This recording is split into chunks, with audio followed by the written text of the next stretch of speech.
യഹോവ എൻ്റെ പ്രാർത്ഥനയും യാചനകളും കേട്ടതുകൊണ്ട് ഞാൻ അവനെ സ്നേഹിക്കുന്നു.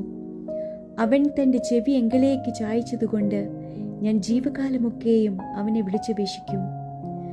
മരണപാശങ്ങൾ എന്നെ ചുറ്റി, പാതാള വേദനകൾ എന്നെ പിടിച്ചു. ഞാൻ കഷ്ടവും സങ്കടവും അനുഭവിച്ചു.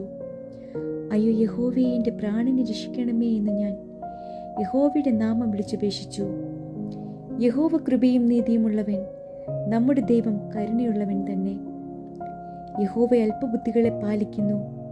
ഞാൻ എളിമപ്പെട്ടു, അവൻ എന്നെ രക്ഷിച്ചു. എൻ മനമേ, നീ വീണ്ടും സ്വസ്ഥമായിരിക്ക. യഹോവ നിനക്ക് ഉപകാരം ചെയ്തിരിക്കുന്നു. നീ എൻ്റെ പ്രാണനെ മരണത്തിൽ നിന്നും, എൻ്റെ കണ്ണിനെ കണ്ണുനീരിൽ നിന്നും, എൻ്റെ കാലിനെ വീഴ്ചയിൽ നിന്നും രക്ഷിച്ചിരിക്കുന്നു. ഞാൻ ജീവനുള്ളവരുടെ ദേശത്ത് യഹോവയുടെ മുമ്പാകെ നടക്കും. ഞാൻ വലിയ കഷ്ടതയിലായി എന്ന് പറഞ്ഞപ്പോൾ